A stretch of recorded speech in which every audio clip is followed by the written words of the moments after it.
Hey guys, welcome back to Short Audiobooks. So, this is the second part of the story going on Retro Love.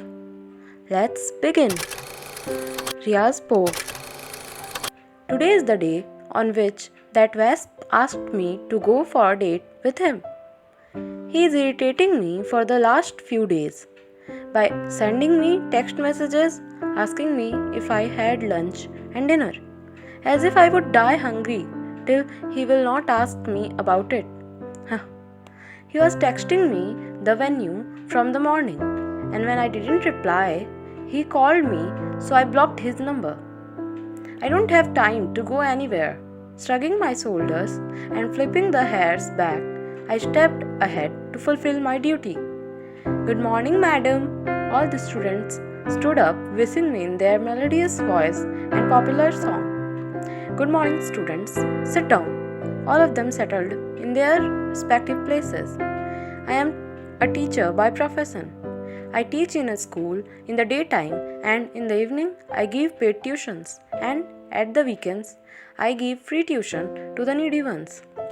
They are those students who want to do something in their life, who want to study but don't have enough resources, so I provide them free tuitions because this is the least that I could do for them.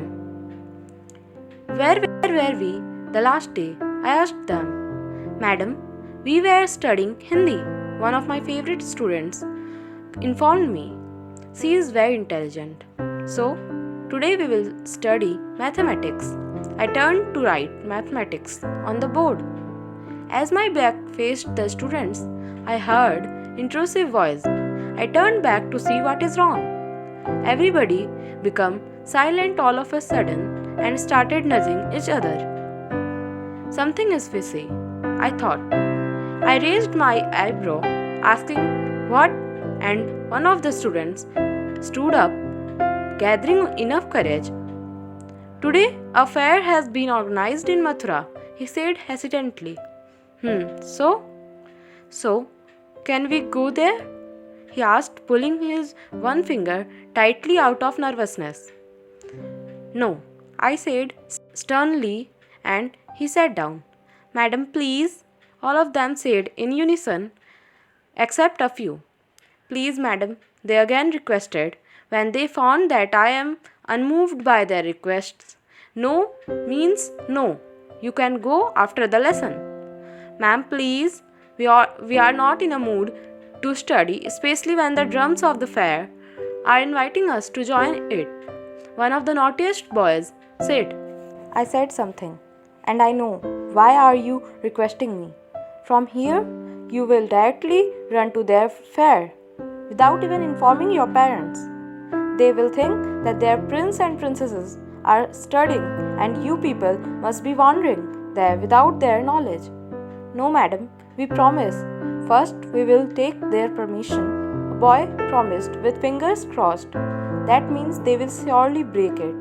Still, I am not leaving you. You have to take your lessons first. We are already running late. I teach you only twice a week. How would we be able to cover the whole syllabus? But no. I turned around and wrote mathematics on the board. So, we will learn tables today. Repeat after me. Okay? Okay, madam. Only 2-3 voices came as the others were sitting there, making their cheeks balloons. May I come in, Masterni ji? My eyes became wide as I turned my head towards the gate. He? What is he doing here? How does he come to know that I teach here? How you would be so stupid, Ria. He is a jerk. He must be well aware of Mathura's every girl. I know, Masterni ji, that I am handsome, but I never knew that my smartness can impress a girl so badly that she won't be able to form any word. And suddenly, the classroom was filled with giggles of students. I snapped my eyes to them, and they instantly placed their hands on their mouth to stop the giggles.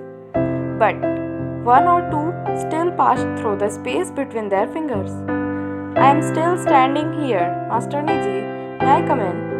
he asked again. No, I shouted in anger.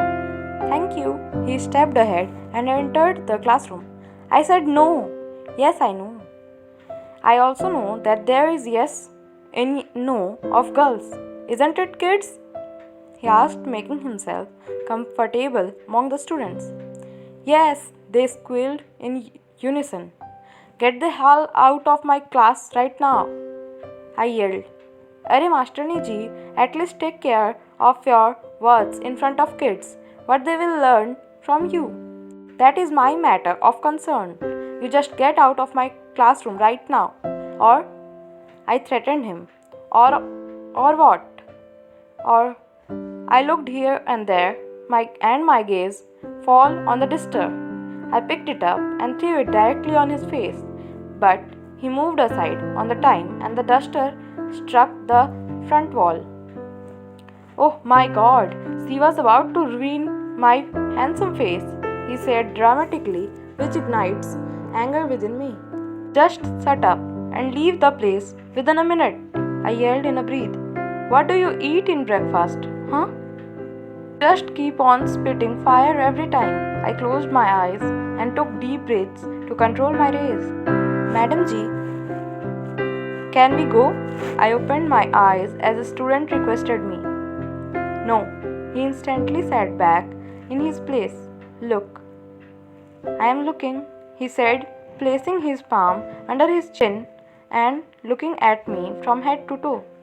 I breathed once more to ignore the jerk sitting in front of me. This is my time to give tuitions to students, so please don't waste mine and my students' time and just leave. I tried to request him politely, but it was not even near to politeness.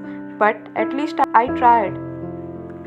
Take me into your shelter and provide me education, madam,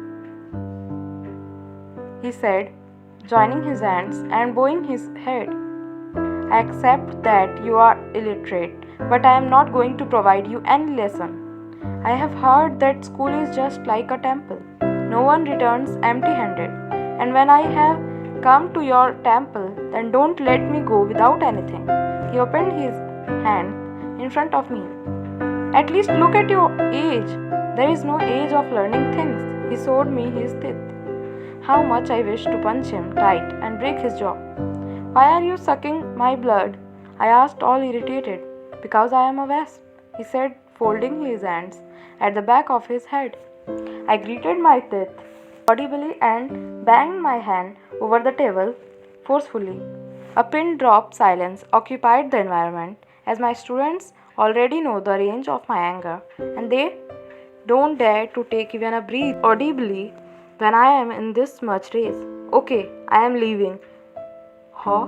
Suddenly the air was filled with the voices of disappointment as kids were enjoying our fight because they were getting a chance to escape from their lessons. Sorry kids, your madam is very cruel. He turned to me.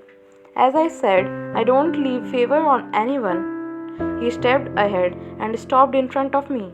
So I am taking my favor with me. He picked up my bag before I could catch it. Now if you want it back, then you have to come with me. He left the classroom with my purse in his hands and whistling in his way. I ran behind him and students started their party. I am coming in a minute. Keep silence. As I came out of the room, I found him standing outside as if he was waiting for me. I knew that you would come, he smirked. Why didn't you reply to my calls and text messages? He asked. I am not here to answer your nonsense questions. Give me my purse back. I will, but first you have to come with me. I won't. Okay then, I won't return your purse either. He placed his hands on its jeep. Let me see, what do you carry in this? Don't you dare to open it. Don't you have any manners? There was no one like you to teach the manners. He pouted like a kid. I guess I should call the police now. How would you contact the police when I have your purse? Oh, how much I wish that I had my Nokia phone with me at the moment. I have used it as a brick to bang his head instead of calling the police. I hate you, Wasp, I said venomously. I don't love you too. I stomped my feet in the ground. Look, I am not asking for much. It is a matter of just 1 hour. After that, we can go to our respective ways. He smiled. I stayed silent as if I was thinking about what to do. Should I scream to get the attention of people and ask them to beat him? No, it won't be right. He has helped me. I can't do this with him. Okay, but after I teach the students. Oh, come on, Master Niji. Give them leave for the day. Don't you think that they too deserve some fun in their lives? Yes, but. Yes, woohoo! Without listening to me, he ran into the classroom, banged the duster on the table, and announced the leave. The children yelled at that news in unison. Yay! Students squealed in excitement and vacated the room within a second, saying thanks to him. He pinched their cheeks. Now, shall we proceed? Yes, if by doing this you would leave me alone, then let it be, I said, moving ahead, and he followed me. He hung my purse on his right arm like a girl. Everyone was staring at us. He was making me embarrassed, while he was unmoved by what others are thinking about him. तेरा पीछा ना मैं छोड़ूंगा, सोनिए. I won't leave pursuing you, beautiful. He started singing the song. He turned his gaze from the public to me. I won't leave pursuing you. He changed his position and came to my left side from my back. You can send me to jail. He stopped as I gave him a deathly glare. In the game of love, he hummed the last words of the song in fear. So, this is the second part of the story Retro Love. The next part is coming super soon, so stay tuned on the channel. Do give your reviews, what are you thinking about the story, and do like, share and subscribe to the channel. Thanks for watching. Thank you.